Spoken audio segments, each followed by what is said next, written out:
Kebawah Duli Yang Maha Mulia Paduka Seri Baginda Sultan Haji Hassan Al-Bolkiah Muizzaddin Wad Daulah Ibni Almarhum Sultan Haji Umar Ali Saifuddin Saadul Khairuddin Sultan dan Yang di-Pertuan Negara Brunei Darussalam bertitah mengingatkan Baginda sama sekali tidak menyenangi berlaku sebarang kezaliman dalam kerajaan. Kerana kezaliman, tegas Baginda tidak diragukan lagi boleh mengundang kepada balasan-balasan tunai daripada Allah Subhanahu Wa Taala selain balasan yang lebih perin di akhirat kelak. Baginda juga mengingatkan selaku pemimpin mereka bertanggungjawab melaksanakan amanah dengan telus dan adil, bersikap baik sangka terhadap semua anak buah serta mengelakkan amalan pilih kasih dan bukannya bersikap suka mencari-cari kelemahan atau kesalahan orang-orang di bawah tangan mereka. Kebawah Duli Yang Maha Mulia juga menzahirkan keyakinan jaminan mutlak bagi kepimpinan yang baik lagi adil adalah negara akan memperolehi rahmat berupa keharmonian, perpaduan dan kemakmuran. Kebawah Duli Yang Maha Mulia bertitah demikian pada persidangan khas Majlis Mesyuarat Menteri-Menteri Kabinet yang berlangsung pagi tadi di Istana Nurul Iman. Dalam titah Kebawah Duli Yang Maha Mulia mula-mula menyentuh mengenai keadaan yang selalunya berubah, mempengaruhi kehidupan untuk turut berubah dan bahkan ada kalanya mesti berubah.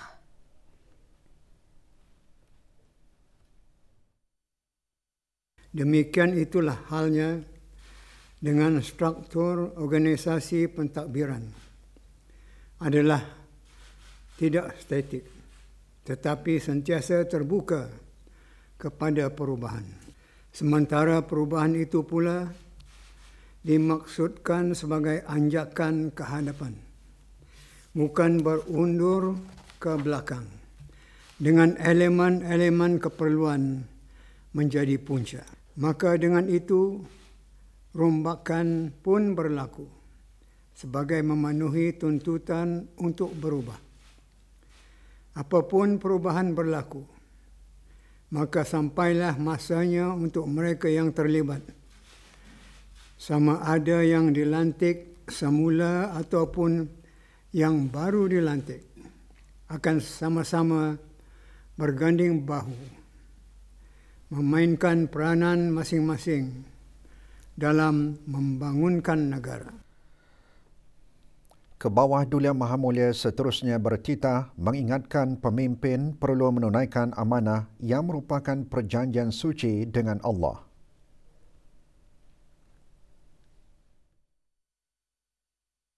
Selaku pemimpin, mereka juga perlu ingat bahawa jawatan yang disandang adalah semata-mata amanah, di mana amanah adalah merupakan perjanjian suci kita dengan Allah. Jika amanah itu tidak atau salah ditunaikan, maka bererti kita telah melanggar perjanjian tersebut. Di antara amanah bagi pemegang-pemegang jawatan ialah melaksanakan tanggungjawab dengan telus dan adil, bersikap baik sangka terhadap semua anak buah, serta mengelakkan amalan pilih kasih, termasuk tidak sekali-kali bersikap suka mencari-cari kelemahan atau kesalahan orang-orang di bawah tangan kita, kemudian menghukumnya dengan tindakan-tindakan melulu yang menyakiti. Kebawah Duli Yang Maha Mulia juga mengingatkan para pemimpin berkewajipan untuk menolong yang lemah supaya dapat bangun menjadi kuat.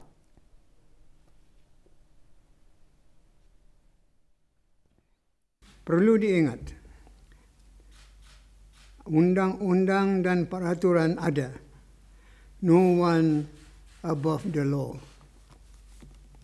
Ini jika berlaku adalah dikesali, kerana risikonya ialah kezaliman. Beta sama sekali tidak menyenangi berlaku sebarang kezaliman di dalam kerajaan beta. kerana kezaliman itu tidak diragukan lagi, boleh mengundang kepada balasan-balasan tunai daripada Allah Subhanahu wa taala selain balasan yang lebih perit di akhirat kelak. Yang betulnya, jika terdapat kelemahan atau berlaku kesalahan, maka menjadi kewajipan para pemimpin untuk menolong yang lemah itu supaya dapat bangun menjadi kuat, dan terhadap kesalahan pula, jika masih boleh diperbetulkan, maka membetulkan itu adalah lebih utama dan mendatangkan pahala dari mengambil tindakan tergesa-gesa menimpakan hukuman. Kebawah Duli Yang Maha Mulia juga bertitah Brunei Darussalam adalah negara zikir. Menurut baginda, etika negara zikir mengenai kuasa dan kepimpinan paksinya adalah keadilan. Baginda bertitah memetik maksud hadis Nabi SAW yang menggambarkan betapa beratnya kewajiban menjadi pemimpin. Hadis tersebut titah baginda memberi peringatan bahawa tidak sesiapa pun yang dilanting walau sekadar untuk memimpin 10 orang sahaja, melainkan didatangkan dia pada hari kiamat dengan tangannya terbelenggu hingga ke leher, dan dia tidak akan dapat membebaskan diri dari belenggu itu kecuali hanya dengan keadilan, apabila dia berjaya melaksanakan keadilan ke atas mereka yang 10 orang di bawah pimpinannya.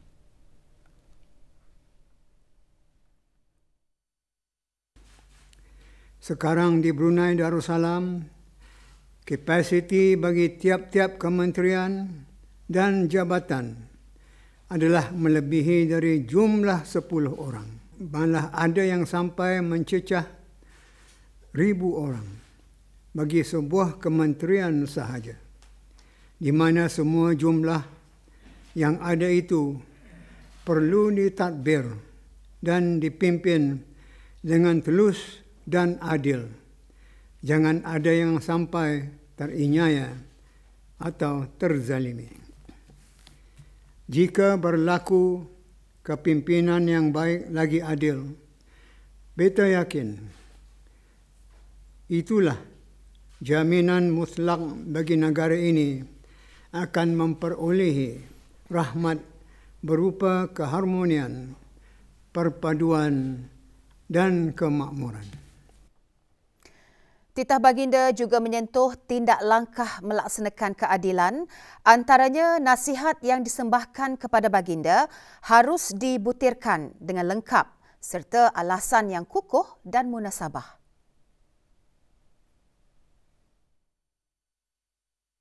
Beta ingin menyebut di sini bahawa para menteri dan timbalan menteri memang dibenarkan untuk menyembahkan nasihat kepada beta. Tetapi beta tidak mahu menerima sembarang nasihat yang tidak betul atau nasihat itu masih di tahap tidak jelas kebenarannya. Dan jika nasihat itu berhubung kait dengan rancangan-rancangan kementerian atau jabatan, maka beta mahu supaya ia dibutirkan dengan lengkap dan sokongan dengan alasan-alasan atau sebab-sebab yang kukuh lagi munasabah. Ini juga adalah sebahagian dari tindak langkah melaksanakan keadilan. Baginda seterusnya menekankan semua pihak supaya mengambil perhatian serius untuk mendapatkan penyelesaian yang segera tetapi sempurna terhadap urusan-urusan rutin dalam kerajaan. Mengenai rancangan-rancangan kemajuan mahupun urusan-urusan rutin dalam kerajaan bagi rakyat dan negara, tidaklah mampu untuk menunggu lama-lama sebarang rancangan atau urusan itu diselesaikan. Penyelesaian yang segera tetapi sempurna, itulah tanda prestasi cemerlang. Beta mahu semua pihak hendaklah mengambil perhatian serius terhadap perkara ini. Para pemimpin wajarlah bekerja lebih keras menangani tugas-tugas asasi mereka dengan mengurangkan terlibat kepada aktiviti ringan. Beta sukacita mengambil peluang untuk mengulangi lagi ucapan tahniah di atas perlantikan menteri-menteri kabinet dan timbalan-timbalan menteri, serta tidak lupa juga mengucapkan penghargaan dan terima kasih kepada mereka yang tidak lagi dilantik. Sesungguhnya, mereka yang tidak dilantik itu bukanlah disingkirkan, tetapi cuma diganti sebagai tradisi yang biasa berlaku. Ke bawah Duli Yang Maha Mulia Paduka Seri Baginda Sultan dan Yang di-Pertuan Negara Brunei Darussalam berkenan mempengerusikan persidangan khas Majlis Mesyuarat Menteri-Menteri Kabinet di Istana Nurul Iman.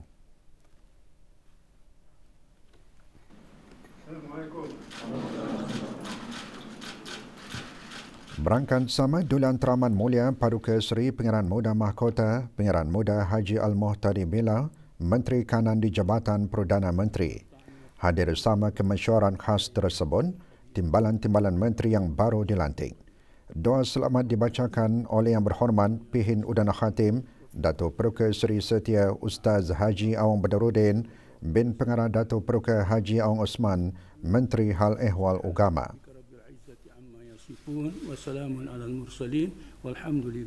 Kabinet baru mengangkat sumpah pada 9 Jun lalu. Pelantikan jemaah menteri dan timbalan-timbalan menteri berkuat kuasa 7 Jun 2022 bagi tempoh 4 tahun.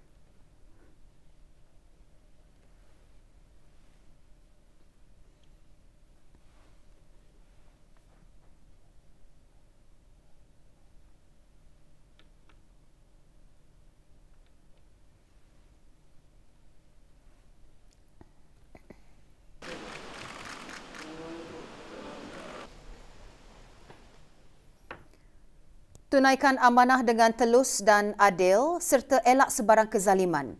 Intipati titah tersebut sangat tinggi nilainya untuk dijadikan iktibar dan panduan oleh semua, terutama pemimpin.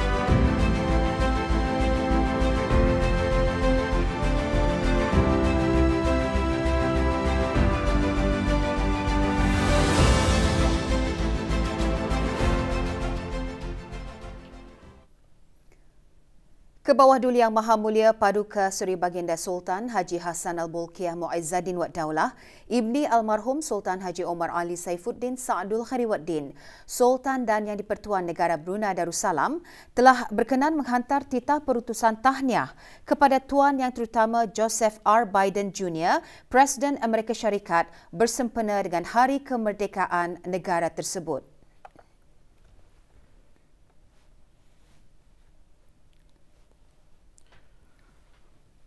Jumlah kes COVID-19 dalam kategori 4 dan 5 terus berada di tahap yang rendah. Ikuti bahan beritanya selepas ini. Teruskan bersama Berita Perdana.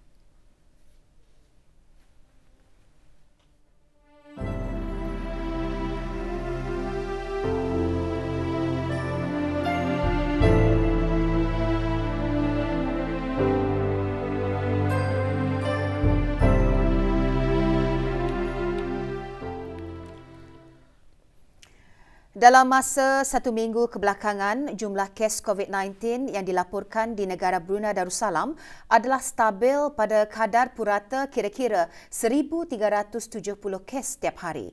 Sebanyak 63,125 keputusan ujian ART juga telah dimuat naik ke aplikasi BruHealth dalam masa 1 minggu, di mana 15.1% daripadanya adalah keputusan ujian ART yang positif. Perkara tersebut dimaklumkan oleh Menteri Kesihatan pada sidang media normal baharu COVID-19 petang tadi di Dewan Alafiah Kementerian Kesihatan. Yang berhormat Datuk Seri Setia Dr. Aung Haji Muhammad Isham bin Haji Jaafar turut menjelaskan jumlah kes di dalam kategori 4 dan 5 terus berada di tahap yang rendah. Hari ini, 3 kes berada dalam kategori 5 manakala 3 kes lagi berada dalam kategori 4. Seperti mana dalam masa minggu-minggu sebelum ini, lebih 99% daripada kes-kes yang dikesan dalam 1 minggu kebelakangan telah dikategorikan di dalam kategori 1 atau 2 dan tidak memerlukan rawatan di hospital. Sehingga 3 Julai 2022, kadar liputan vaksinasi COVID-19 di negara Brunei Darussalam ada seperti berikut. 73.3% daripada keseluruhan rakyat dan penduduk negara ini telah mendapatkan dos ketiga vaksin, manakala 2.9% juga telah mendapatkan dos keempat. Sebanyak 75.7% daripada kanak-kanak berumur 5 hingga 11 tahun telah mendapatkan dos kedua vaksin. Manakala 50.3% remaja berumur 12 hingga 17 tahun telah mendapatkan dos ketiga vaksin. Orang ramai adalah diingatkan untuk memuat naik keputusan ujian ART sama ada positif atau negatif ke aplikasi BruHealth untuk membantu Kementerian Kesihatan memantau situasi jangkitan. Pusat vaksinasi stadium tertutup secara rasmi ditutup pada hari Jumaat 1 Julai lalu. Kementerian Kesihatan menjelaskan penutupan adalah mengambil kira kadar vaksinasi COVID-19 di negara ini pada tahap yang tinggi dan jumlah rakyat dan penduduk yang datang untuk mendapatkan vaksin adalah semakin berkurangan. Walau bagaimanapun, pelaksanaan program vaksinasi COVID-19 kebangsaan di daerah Brunei dan Muara diteruskan di beberapa buah pusat kesihatan. Bermula 2 Julai, vaksin boleh didapati di Pusat Kesihatan Brakas, Rancangan Perumahan Negara Lambat Kanan pada waktu operasi yang ditetapkan. Manakala bermula hari ini, 4 Julai, vaksin juga boleh didapati di Pusat Kesihatan Pengkalan Batu dan Pusat Kesihatan Pangeran Anak Puteri Hajah Rashidah Sa'datul Bolkiah, Kampung Sungai Asam pada waktu yang ditetapkan.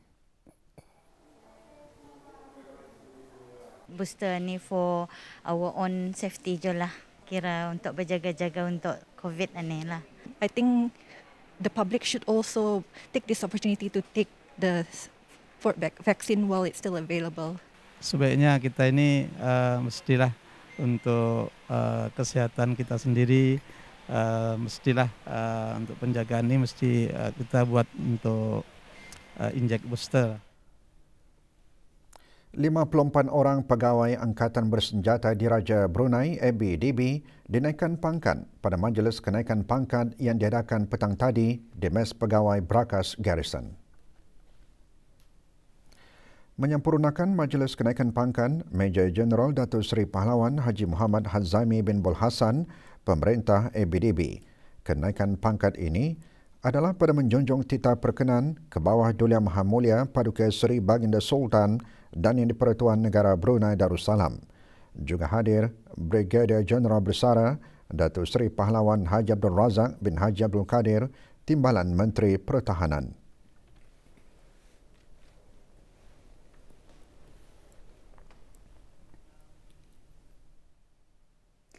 Negara Brunei Darussalam dan Kesultanan Oman bekerjasama ke arah mencapai sasaran visi kebangsaan Wawasan Brunei 2035 dan Wawasan Oman 2040. Mesyuarat Jawatankuasa bersama negara Brunei Darussalam dan Kesultanan Oman kali ketiga mengiktiraf potensi untuk berkolaborasi dalam bidang yang meningkatkan ekonomi dua hala, perdagangan dan hubungan pelaburan bagi manfaat bersama. Mesyuarat diadakan di Empire Brunei Jerudong. Mesyuarat dipengerusikan bersama Dr. Hajah May Faizah binti Haji Ahmad Arifin, Setiausaha Tetap Ekonomi, Kementerian Kewangan dan Ekonomi dan Tuan Yang Terutama Dr. Saleh bin Said Al-Mahsen, Under Secretary Kementerian Perdagangan dan Industri dan Promosi Pelaburan bagi Perdagangan dan Industri Kesultanan Oman. Semasa mesyuarat, perbincangan juga tertumpu kepada pengukuhan kerjasama dalam pelbagai bidang termasuk pertanian dan perikanan, makanan, hiliran dan pelancongan. Juga hadir Tuan Yang Terutama Sheikh Ahmad bin Hashil Al-Maskari, Duta Besar Istimewa dan Mutlak Kesultanan Oman ke negara ini.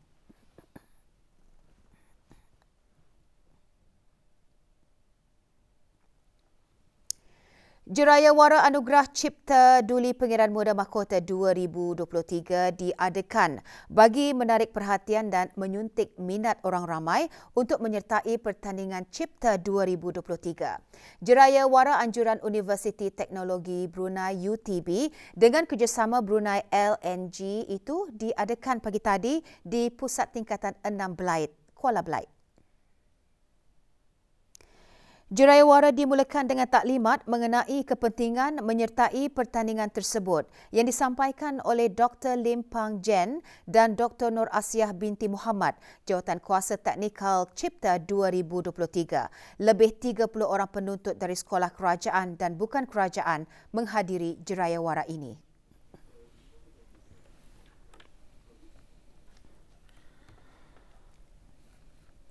Pengambilan pelajar-pelajar baharu ke Institut Tahfiz Al-Quran Sultan Haji Hassanal Bolkiah dan pemberigaan tentang institut berkenaan antara yang dikongsikan pagi tadi semasa program Jerayawara pengambilan pelajar baharu peringkat menengah tahun 7 institut tersebut bagi sesi pengajian tahun 2023. Hadir Pengarah Haji Amiruddin bin Pengarah Haji Damin, Pengetua Institut Tahfiz Al-Quran Sultan Haji Hassanal Bolkiah.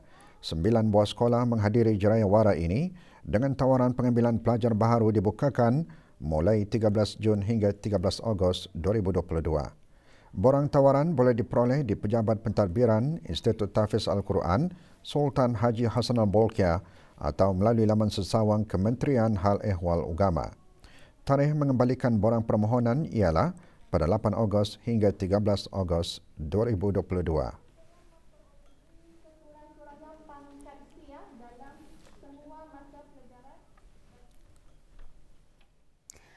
Pusat Kajian Fikih Al-Usrah College Universiti Perguruan Agama Seri Begawan Kupu SB hari ini mengadakan bengkel kemahiran keibubapaan Islam kali pertama bagi tahun 2022. Bengkel 2 hari tersebut diadakan di Dewan Tarbiyah Kupu SB. Pada sesi pagi hari pertama bengkel, 2 tajuk telah disentuh iaitu asas pembentukan keluarga Muslim dan pendidikan agama dalam membentuk keluarga bahagia. Ia antara lain membincangkan asas-asas pembentukan keluarga menurut syariat Islam dan keperluan pendidikan Islam dilaksanakan dalam membina institusi keluarga. Di sebelah petang, bengkel diteruskan dengan perbincangan berkaitan penerapan nilai akidah Ahli Sunnah wal Jamaah dalam institusi keluarga.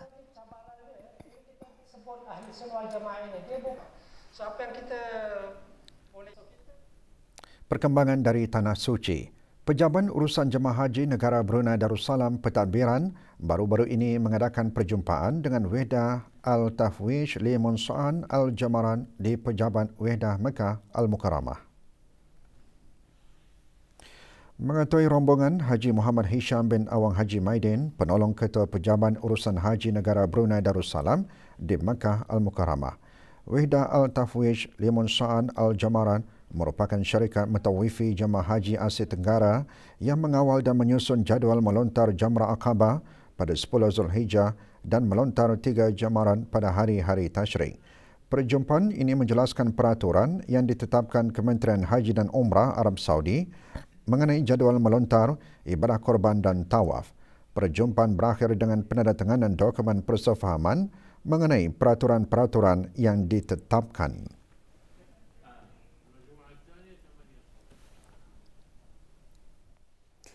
Masjid Al-Haram atau Masjidil Haram, Mekah dijangka dibanjiri dengan ribuan bakal haji dari seluruh dunia, lebih-lebih lagi dengan tibanya hari Ukuf di Arafah dalam tempoh beberapa hari akan datang. Sebagai tempat utama menunaikan salah satu rukun Islam, Masjidil Haram dibina mengelilingi Kaabah, iaitu kiblat umat Islam apabila mengerjakan solat. Azizi Ahmad membawakan laporannya.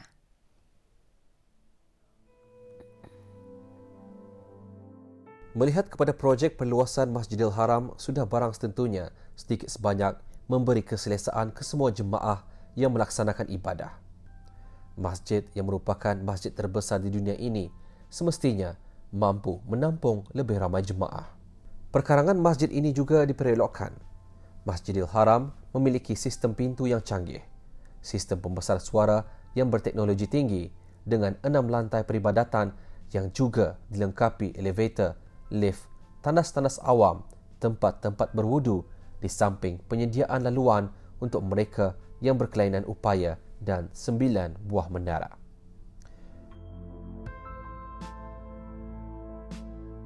Bagi jemaah haji negara Brunei Darussalam, 2 pintu utama dikenal pasti sebagai laluan, iaitu pintu King Abdul Aziz dan pintu King Fahad.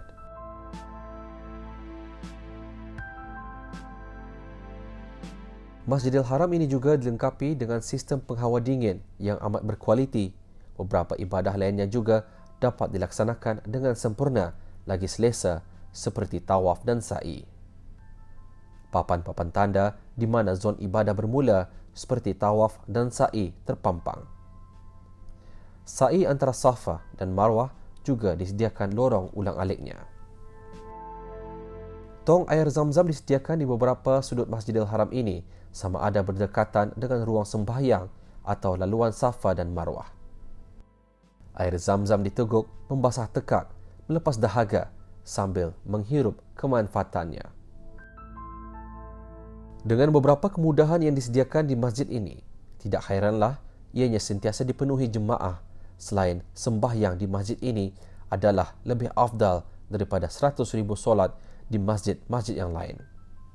Dari Mekah Al-Mukarramah, Aziz Ahmad melaporkan untuk Berita RTB. Jabatan Kerja Raya Kementerian Pembangunan memaklumkan mengenai penutupan sementara jalan di Jambatan Sultan Haji Umar Ali Saifuddin esok 5 Julai 2022. Penutupan adalah bagi melaksanakan operasi pemunggahan jentera beran dari atas jambatan untuk kerja-kerja pemotongan pokok berisiko tinggi.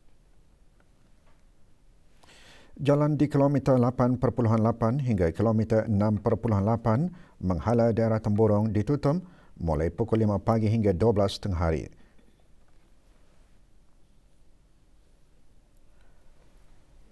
Manakala di jalan kilometer 21.8 hingga kilometer 19.8 menghala Kota Batu ditutup mulai pukul 12 tengah hari hingga 5 petang.